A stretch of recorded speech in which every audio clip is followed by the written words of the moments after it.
this is Rob from lifehackanddiy.com. Today I'm going to go over how to build this chair. So it's pretty sturdy. It's almost 4 feet tall in the back. It has these sturdy back legs, which are made of 2x4s. This is kind of 1x1, 1x1, and it has these slats for the seat in the back. I'll probably paint it later, but this is how it looks, unpainted. And it was pretty easy to make. I think the steps, when I point them out, will be pretty easy to follow. And it's very sturdy, and to me, I think this is a pretty successful project. Everything isn't maybe as perfect as I would like, but it still came out pretty well. So first step of building the chair is making the legs. So here's a leg. This part, the base back leg, which is thicker, is a 2x4, is 44 inches.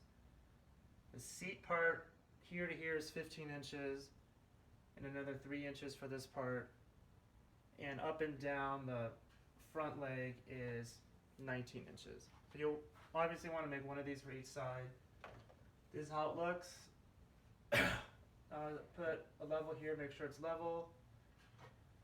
What I'm going to do is I'm going to put a hole in here and put a bolt through in this leg and put in a nut and washer. And for the front leg, I'm just going to use a Torx screw. Torx screw will go all the way through. And depending on how sturdy it feels at the end, I might add a little bracket here just to add some more stability.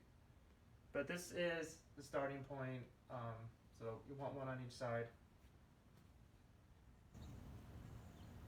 So that's how to make the legs of the seat. So these are the two legs when they're finished being built. So to see them a little better, this is the left leg, this is the right leg. They're going to come together like this, and you'll put boards here for a back support and boards here for where you'll sit. And you want to make sure they're the same height. The top doesn't matter, you can fix that later, but this has to be the same height, or otherwise when people sit on it, it'll be uneven. And nobody wants that. Okay, so these are the legs. So next step of what I'm going to do is I'm going to sand these, because it'll be a lot easier sanding them now than when it's a chair put together. So sanding it, and then after that, getting the boards that'll be the seat and back support and putting those in place. So now that you've finished your legs and they're sanded, the next step would be to put all the boards for the seat and the boards for the back. So this is how it's set up here.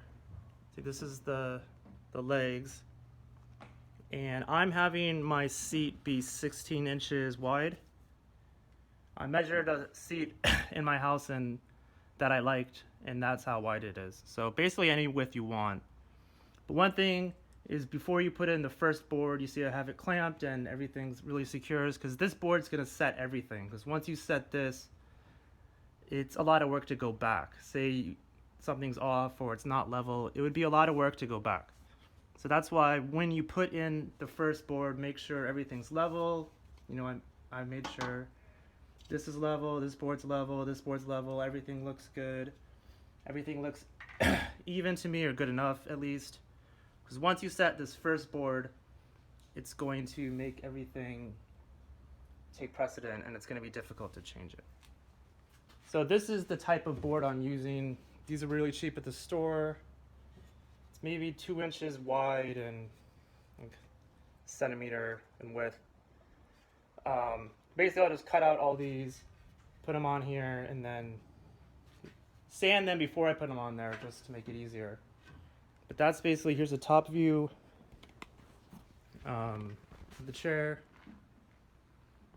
So it's really, after this board, it's taking shape, and the legs will be sturdy enough to stand on their own and everything. So this is the big one, so make sure you get this one right. So now that you've added the front boards for the seat and the back boards for the back, there's 2 more boards which I added for support. So in the front, I added, or you can see it, in the I added a board here behind these two legs just to hold these legs in place, because if you don't do that, the legs can become kind of have a tendency to move around. So by adding this board in place, it holds it steady. And for the back legs, I added a board here which connects to this 1x1. So there's a board here connecting to the 1x1 that forms the seat, and it also is screwed in here on the sides. And this is to keep these two boards stable so they don't move, because they have a tendency, because of this bolt, to like use this as a pivot point where they would go forward and backward. And obviously in a chair, that's not what you want. Once you have those two boards in place, this one bolted through the bottom and then screwed in the sides, and then the support board for the legs. Once you have that in place, the chair feels really solid. I think it'll last a really long time, and it's pretty much all you need. And the last step, I'm not going to go through this, but the last step would be sanding it if there's some rough spots still, and painting it. So I'm going to paint mine black, but obviously you can stain it, paint it any color.